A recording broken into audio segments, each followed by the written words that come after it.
But also the comic book stuff is some of my biggest criticisms too. Oh, is it? Is it? I was like, what's holding you back? What is it? Man, I wish nothing was holding me back. And you know what? And it's not much that is holding me back. Okay. No, listen. Because I got criticism, but it's not comic booky. Man, I'm not going to sit up here and say a movie goes by for 2.5 hours without saying I enjoy it or I have like some really bad criticisms. Well, you know what? I do have something I think they got incredibly wrong in this film. I do love Peter Parker, though. I do. Man, I've been loving Peter for years, man. You know, Peter and I've been through some struggles, man. Yeah. Yes. And that's why I can relate to his latest situation. You know, Peter Parker is about to face some of the biggest challenges of his life. A new villain that's trying to read his mind. He's trying to win back the love of a girl who don't even know him now.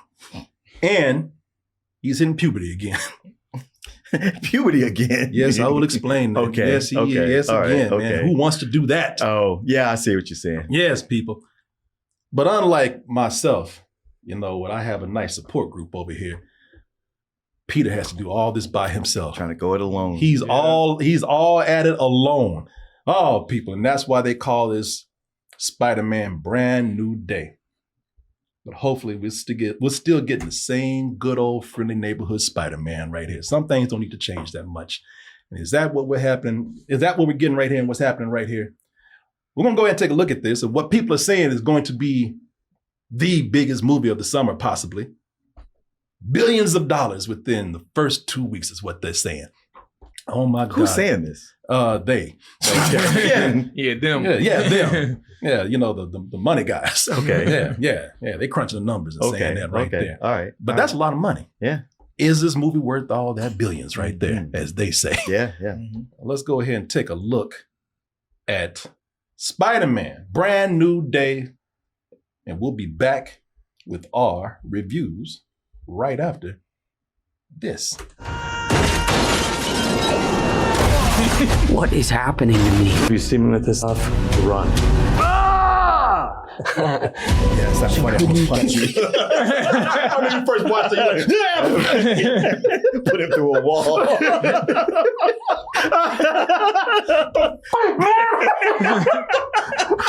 wrong with you? Get out! Get out! I don't know how you guys feel about this, because there's some people who I don't know if they're looking forward to it or not, but they're saying, ain't all that great. And I can see why, man. It's easy to be cynical about this because, you know, this is like with any Marvel movie, it's clearly setting up some future films. It's setting up some future IPs out there. So it could feel like, oh, this is the model where they're just concentrating on the next movie than actually making a movie right here. Putting their attention to this right here. In fact, the first action scene in the movie, forget setting up future movies. The first action scene is like they're doing a commercial for the video game. There are moments in this movie in the first action scene where it is straight out the game. They got these tanks that are going down the street and they're taking the guns off the tanks. Or Spider-Man's doing that. That's a move in the Spider-Man game. Yeah, I said that earlier. Yeah, there's even a helicopter scene in this movie. Guess where else they got that from? They got a scene like that in the video game. Mm-hmm. Yeah. So Sony know what they're doing. I mean, listen, this is a business. They out there trying to make their money. All right, I don't begrudge them that, but I would like for them to actually make a good movie too. And I think that despite a lot of people maybe feeling like this is something where it is Marvel doing what they're doing, just trying to set up another movie or whatever. Yeah, they're doing all that. They're trying to sell video games. They're trying to sell toys. All of that. But I still think that for me, this is a very character-driven film. And I think that a lot of care was taken with most of those characters, and I think a lot of heart was applied to them. And most importantly, one of the things that I enjoyed most about this movie, and I know I keep talking about Peter Parker, but I think that they got Spider-Man and Peter Parker right in equal measure for myself right here. I think, and I say that mostly. I say they got about 90% of Spider-Man and Peter Parker right here. Because with this movie, man, I love Spider-Man's connection with New York. You know, he's got this. I love that he actually has a partner that he can confide in. They got this detective, Jean DeWolf. That's the woman from The Bear. Yeah, Probably most people recognize her. Yeah, and Orange is the New Black. And Lisa Colon Zayas. Is it Zayas. Yeah, who's you would recognize her husband. Oh yeah, her husband is in The Bear also, right? I think he makes an appearance in the. Yeah. Okay. Yeah, but she's great in the movie. So Peter has a confidant that he's working with. And if you read the comics, Jean DeWolf was an important character for a while. Yeah, I had actually looked her up too to see. You know, I was like, yeah, you know, she was a character. She's real. Yeah, yeah, man. She's canon, as they say. But so he's got this connection with law enforcement, at least somebody that's got his back. And most importantly, he's got a connection with New York City itself. It's great to see him go around fighting crime in the city, which gives him a chance to do street level, friendly neighborhood Spider-Man stuff. Which is what you've been wanting to see more than anything. More than anything. And I ain't talking about he just getting started and, you know, buying a woman a churro and giving directions. And, But I mean, that's something a kid would do, but he's a man now. No, he's grown into his powers and now we get to see him. So this is a movie where people are saying, look, we're not getting a strictly street level movie, but they are giving us some real fun street level stuff. He's stopping bank robberies. He's stopping mob gangs. And then we get a little cameo every now and then from a supervillain, but it's great to see he's that Spider-Man now that everybody loves in New York. It's a new New York. Thanks to Spider-Man, crime rates have hit a record low. He's the pride of New York City, the hero nobody knows, but everyone wants to be. I love that, and that he's doing that, and he's still Peter Parker. Yeah, you know, he's still going to the bodego. He's still, you know, he's still out there, you know, mingling with the people when he can, even though they don't know who he is. And I love that, man. You know, Peter Parker, though, finally being on his own, I think that made him truly that character. And I think Tom Holland is great in this. I think he's born to play that role. I think of all these MCU movies, like they've been fun. And I especially love the first one, Homecoming. Homecoming, yeah.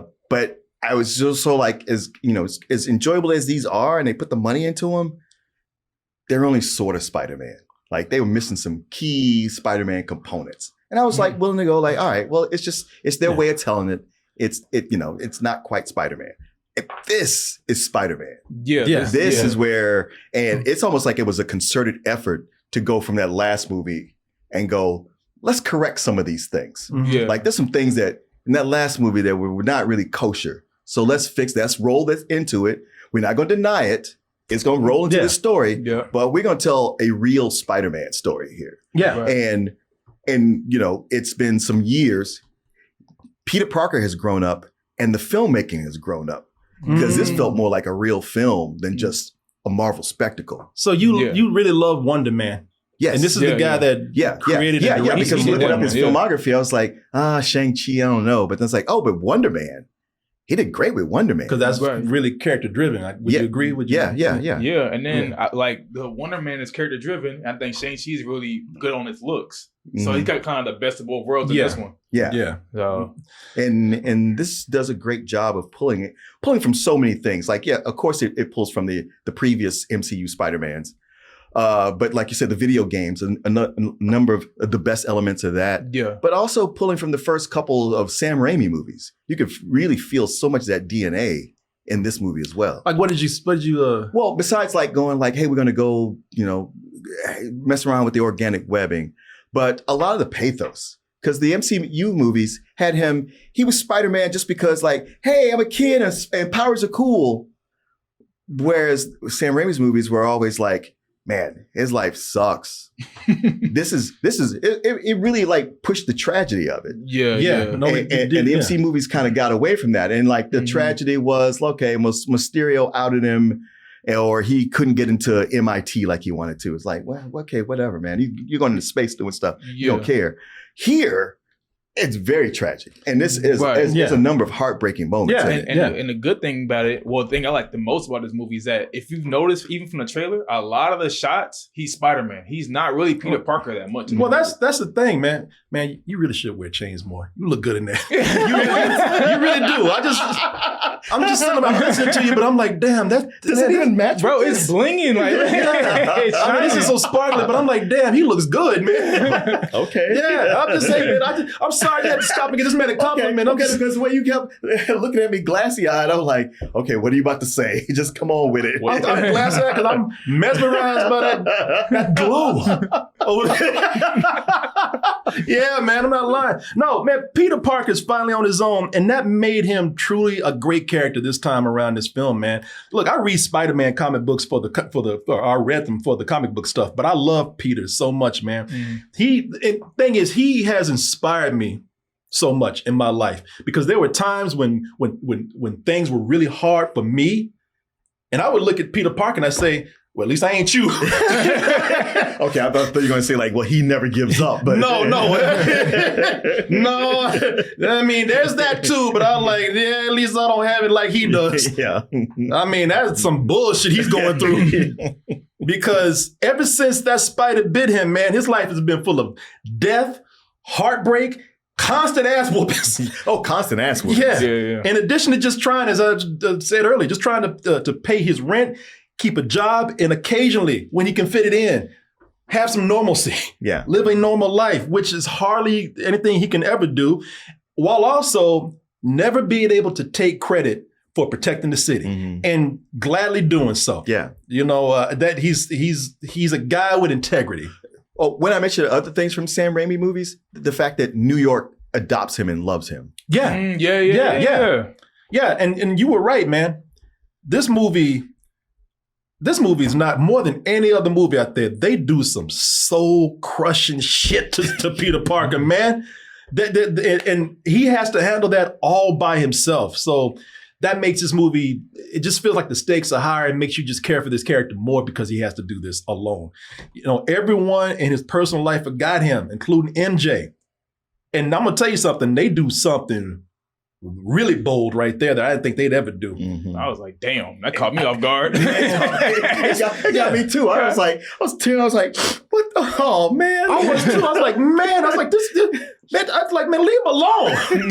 I was getting mad on his behalf, but because it's really sad that one of his main drives in the movie is protecting someone he loves who doesn't even know who he is. But there's a point where it just got cruel. Yeah. And I'm like, damn, give him a break. Leave him alone, man. Let him have something.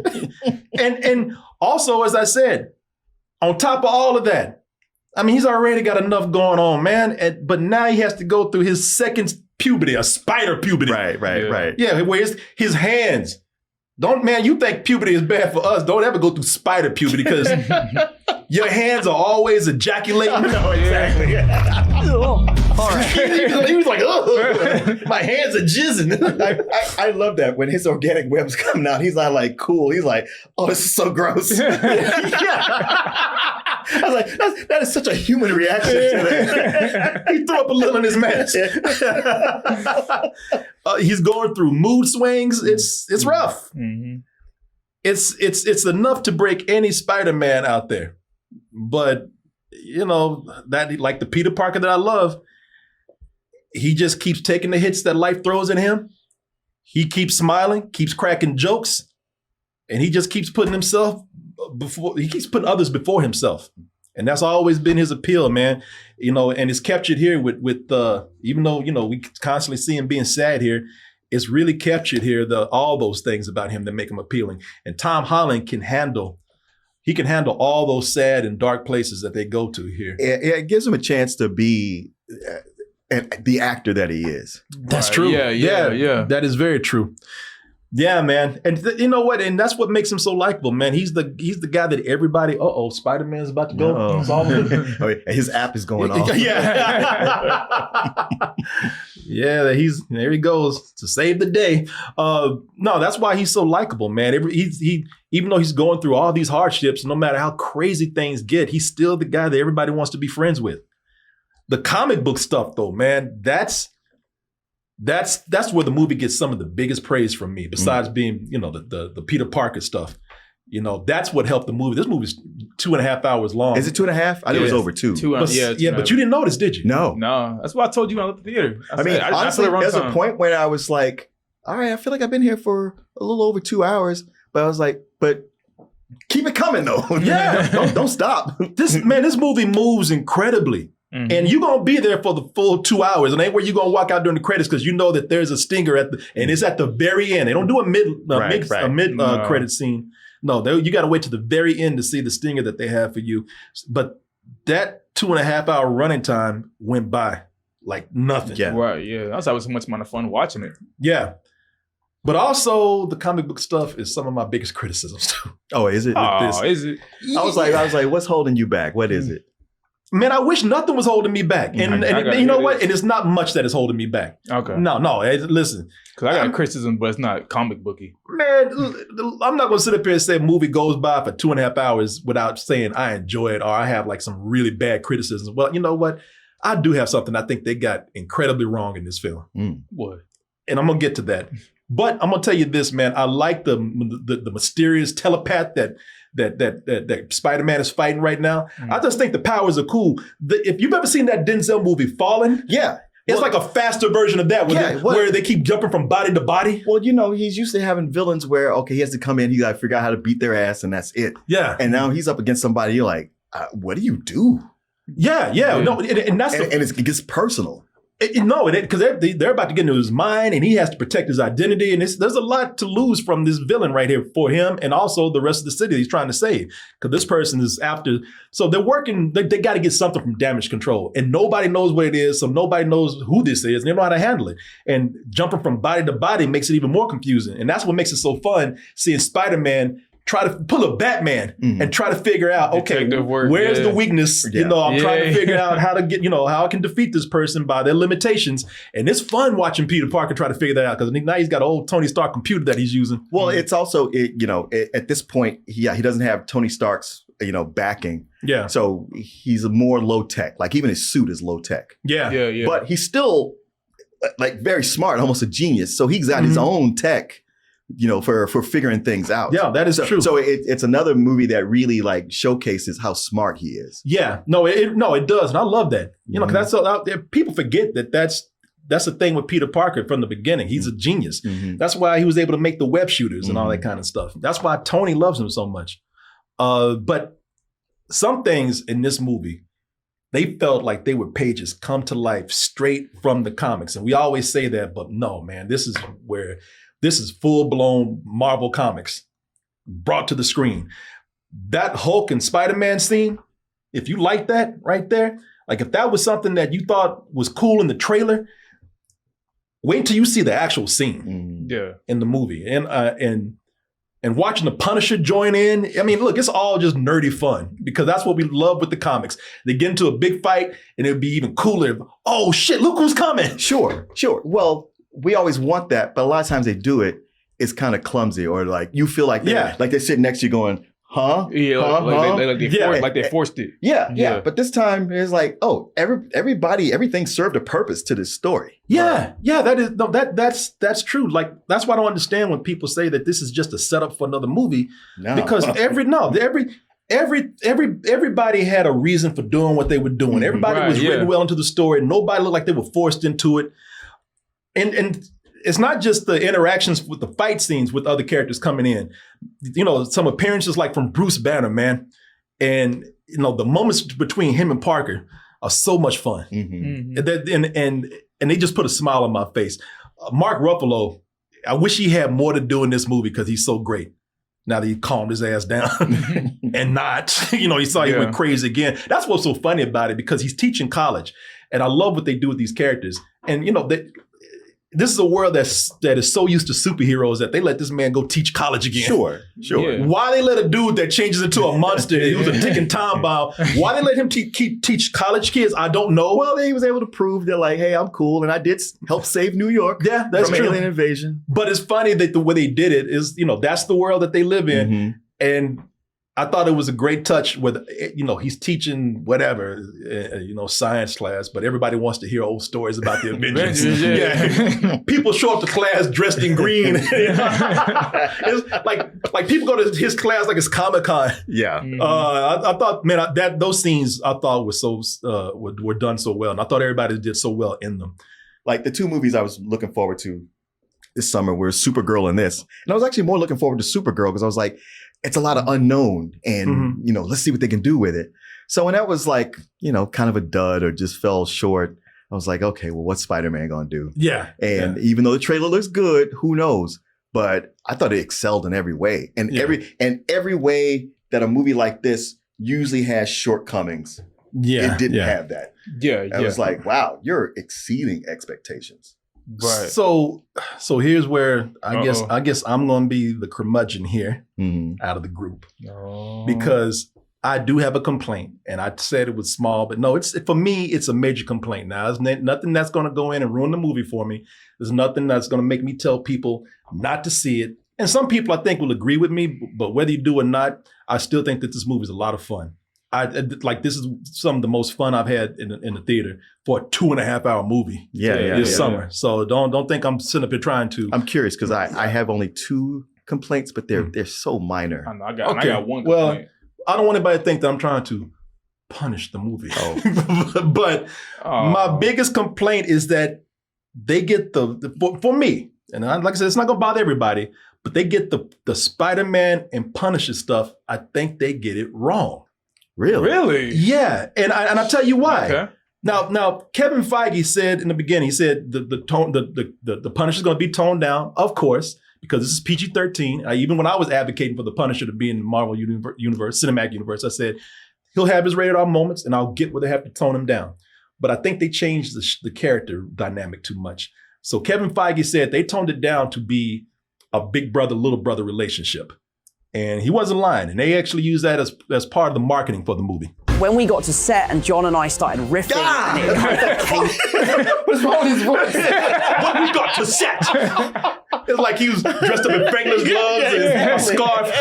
Oi, we got to set, mate. I know he's British, but goddamn. I tell you, Governor, us blokes had the best time. Oh my God.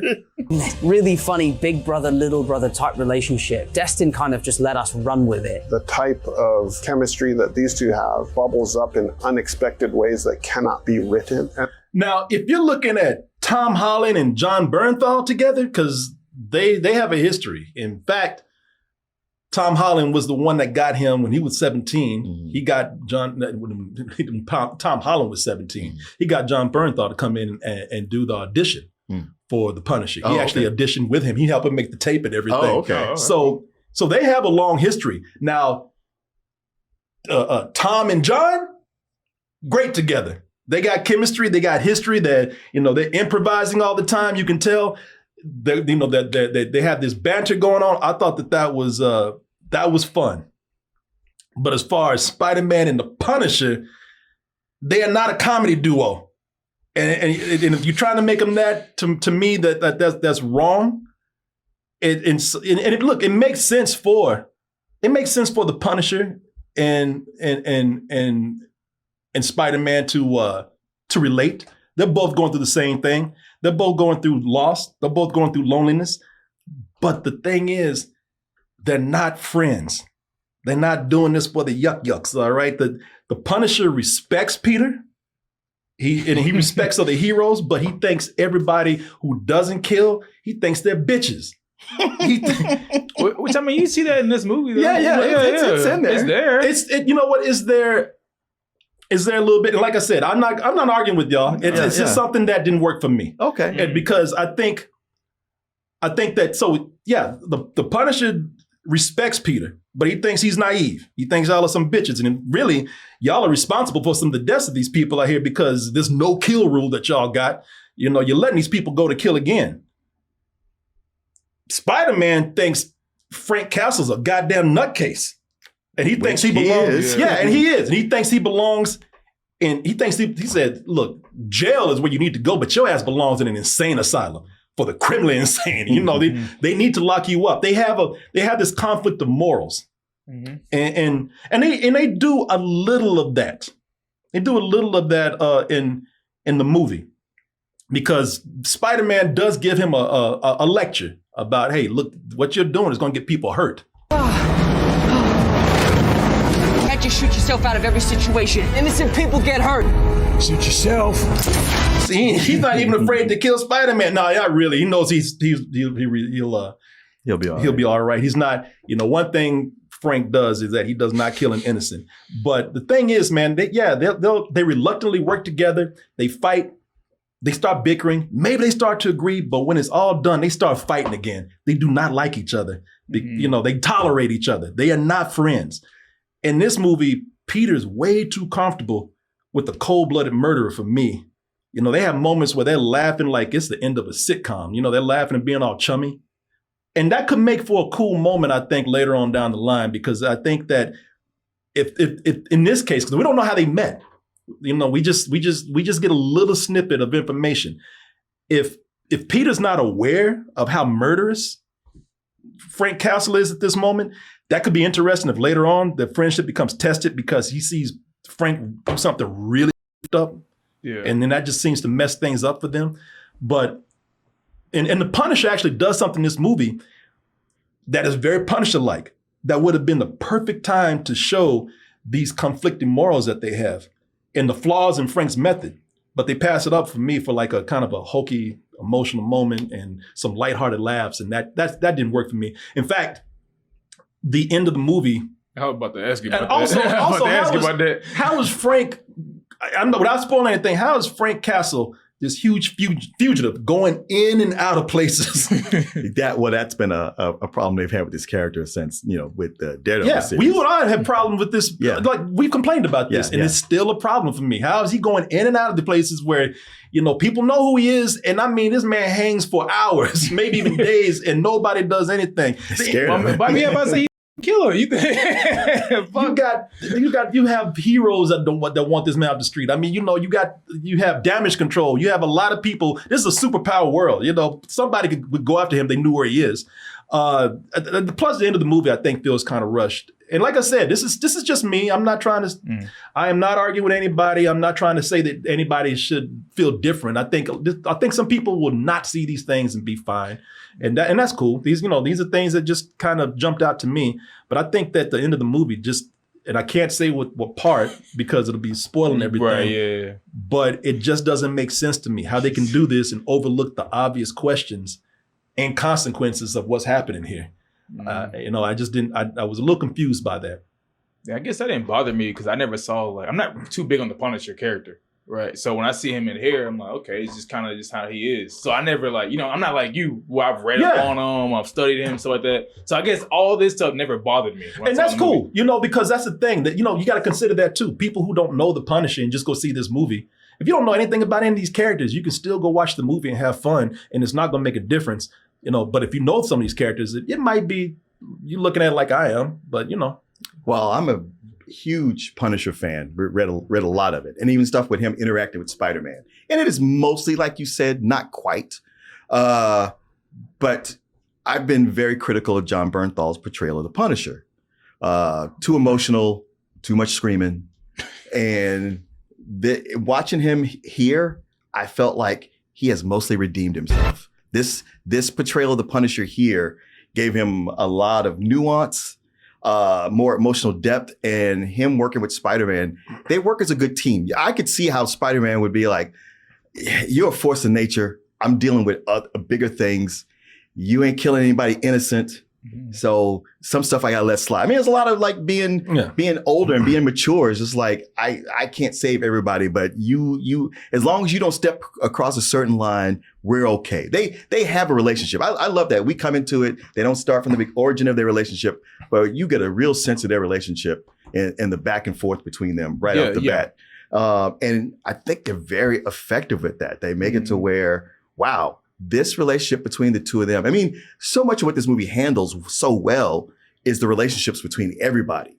And these characters all have real conversations with each other, not movie conversations, but they talk the way people would talk. A problem comes up and they handle it like actual adults. But him and Frank, I think that's some of the best stuff in the movie. And where you say toward the end is hokey, I was like, wow, all that they did, it worked towards this. And that was such a great payoff for it. That's how I felt about it. Yeah, I mean, just- there was yeah. there was really only I was like, wow, I cannot believe how much I'm liking him as the Punisher now. I'm surprised to hear that because he is not the Punisher from the comics. No.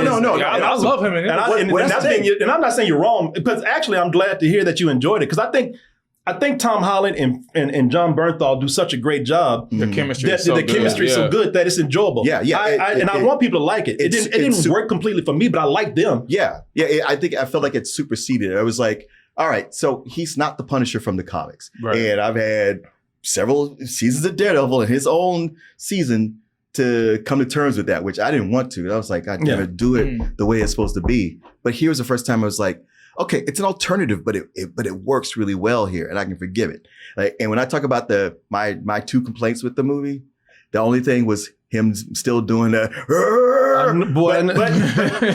but he only did it twice. There's a moment he ran in, like I look, as much as you say I'm like trying to contradict you, like, and I don't mean this in a bad way. I don't think about you when I watch movies. but when he came in, he said, "Oh," I looked to see what you were doing. I like he's down there, boy. I know he's down there throwing his head on the ground. It's just like, come on, man, you're doing well. I mean, you're kind of leaning heavily on the He's doing that a little bit much, but I was like, all right, that's how he's doing the character. But it's like, all right, he's screaming while he's shooting. If it's just gonna be this one time, we're cool. Yeah. He did it later in the film, and I was like, we didn't need that, but that's okay. That's fine. That's fine. Listen. Hey, it's a small thing. It's not gonna ruin the movie. It's not even gonna take it down a point. It was just like it's like when George Clooney finally stopped shaking his head. It's like, okay, you did it one time. It's like, all right, man. I know it was a long road to get you to not only do it a couple times. So baby steps. We're doing better. Man, look, I'm glad to hear you enjoyed it as much, because I thought you would be the one to hate this Punisher. No, that was the first time I turned around on it. I was like, wow, because I thought they got it so wrong. I was like, ooh, Martin gonna be mad at this. No, because like even the stuff like when they talk about his family before. Like with that Punisher Last Stand or whatever, they made it all about that, oh, my baby girl, blah, blah. It's like, stop. Yeah. Here it gets touched on the right amount. Yeah, right. It's quick, in and out. Yeah. All right, boom. But you understand. You still feel it. Yeah, you still feel it. And man, their relationship didn't work for me, but I really am glad to hear y'all enjoyed it. Because I really do like those characters. And listen, it might not have worked for me, but God damn it, if they can put the Punisher in here. Yeah. Because I thought you'd be happy. No, they really worked out a system, but the way the two of them work with each other. I'm going to stick to my criticism, but man, I want this to work for everybody else, because I just want the Punisher and the Spider-Man. The Punisher's fighting the Hulk. Yeah. You know how badass that is? And he doesn't want to. He doesn't want to. The Hulk, man, people, you got Spider-Man, the Hulk, and then the Punisher runs in. Yeah. Like, this is the craziest and coolest wrestling match I've ever seen. And that is brilliant to me. So I want it to work. I wanted people to like it. It didn't work for me 100%, but I want them to continue this.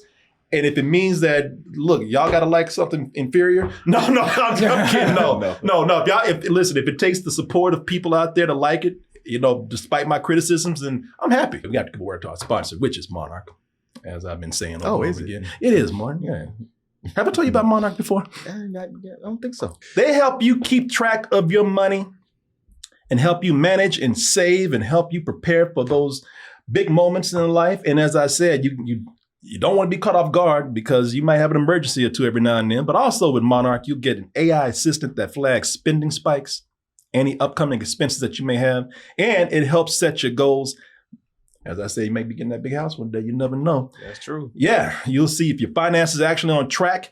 And, we've eaten together before. Mm-hmm. I'm always having to tell you, hey, come back and pay your bill. You're always trying to sneak out. So you know what? We don't do that. But we're not going to have that problem anymore, because we got bill split instead of you splitting.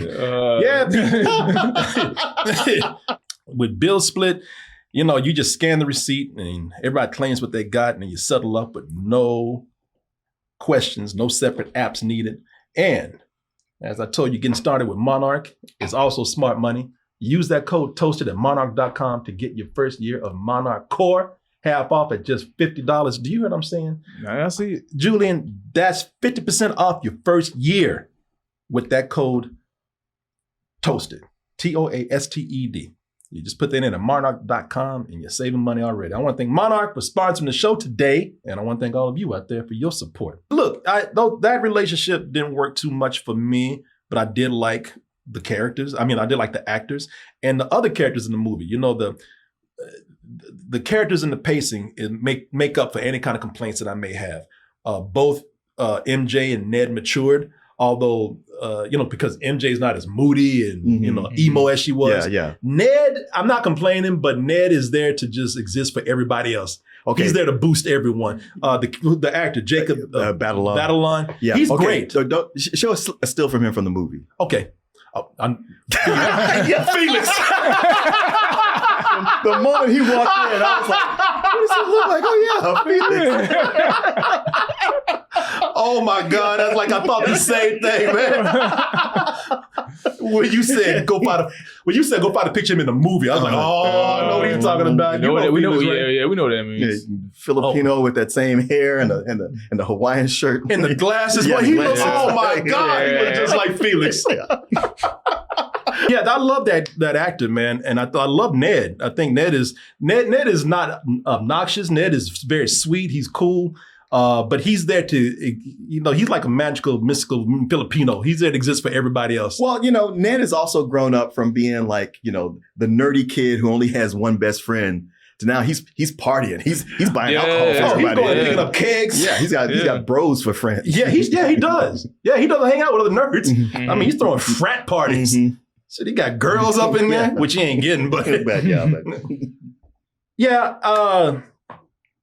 So I don't know, man. Y'all go ahead and wrap it up. Give your rating. So do whatever you want to do. Well, I'll just say it's a movie that I expected to be good, but not that good, and not expected to just cover all its bases.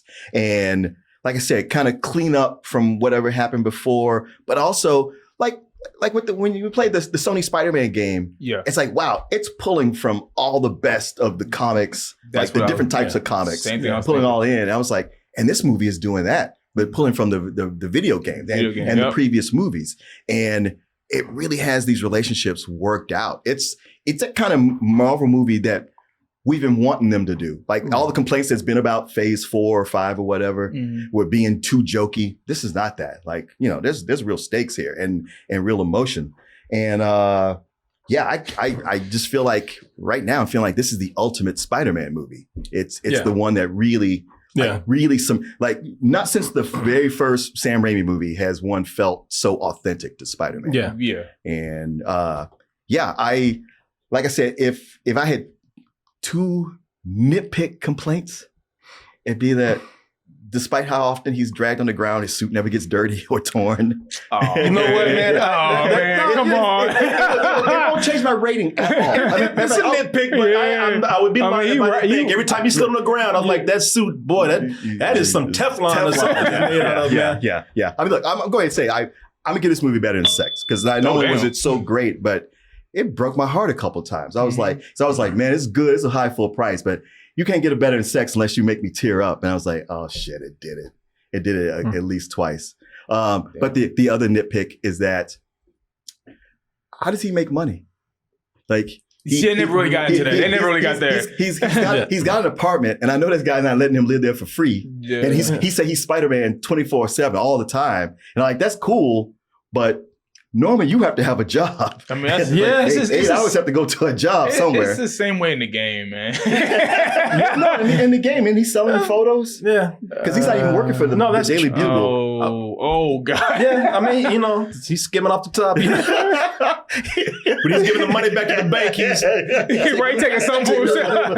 Wait, we lost 300,000. Why we come back with 200? Hey, look, I don't know, food down the street or something. I can't save everything. All right, those 2 minor things, but other than that, yes, no, man, this is maybe I hate to say this over a superhero movie because I feel like I'm too old for this. And I wasn't so much feeling superhero fatigue. It's just like, listen, I've been around for 60 years. I've seen it all. Yeah. But I was like, God damn, I think this is my favorite movie of this year so far. Oh, damn. So what about you, sir? Well, look, I got a lot of high praise, but I do have my one negative thing. Mm-hmm. But I will say, look, when it comes to this Spider-Man movie, this has the most amount of personality I think between all the Spider-Man films, I will say that confidently. What's his name? Dustin, that's the director? Yeah, Daniel Dustin Cretton. I want him to keep directing these Spider-Man movies. Oh, give yeah. him the rest of the freaking trilogy. Please give him the rest of the trilogy. I will say, like I said, when I said personality, not only is Peter's personality, you know, just so well shown, but also I think the movie itself, this is the best looking Spider-Man movie we have to date, I feel like. And like I said, there's a lot this movie does. It juggles a lot. You know what I'm saying? You got Peter. There's points where he's turning more into a spider and stuff like that. They showed that in the trailer. Like I said, he lost his friends. You know, so I'm glad that they were able to juggle all that and actually make it work. Because a lot of movies might mess all that up. Well, most of them do. Make it a little messy. Especially with superhero movies. And that was a concern with this. A lot of people said, who saw leaks or even looking at the trailer, there's just a lot to juggle here. There's too much almost going on. And how are they going to do that? And the movie miraculously does an incredible job at balancing all these things here. Mm-hmm. And a lot of things you heard about, they are in very short nuggets and segments. But you know, they balanced everything. Yeah. What would you rate it? I won't go as high as Martin because I do have a criticism. I do think the movie was a little too predictable. Because it was like, once you see how certain characters are, you know where it's going to go, right? So I was like, I was able to predict the ending like early on in the movie. So that's one thing. But I don't know. You can look at that as a nitpick. I don't know. But I was just like, I wish it was a little better written. But I'll go a high full price though. Yeah. Well, I'm going to be the odd man out. Probably the one everybody starts booing right now. I really enjoyed this. And for most of this movie, I loved it. I really enjoyed it. Even the stuff when you get to, my complaints about, as I said, I don't want to keep repeating myself, but as I said, when I saw, even with the Punisher stuff, I like the actors interacting with each other. But that is something that I felt like they missed.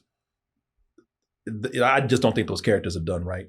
I just don't think that they don't fit the way, and even if you don't read the comics, I thought that the potential was there for doing something more interesting with them, and that didn't happen naturally. Of course, I think they, and I don't.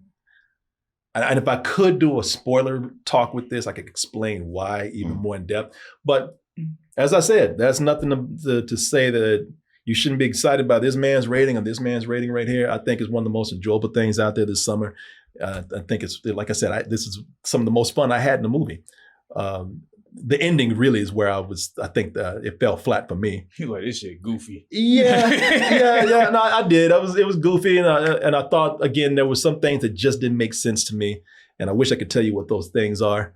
But if that happened earlier on in the movie, that might not have such an impact on my rating for this, but it's something that we leave the movie with. Even though the very end of the film, I thought, damn, this is a really cool way to end this, as your last shot.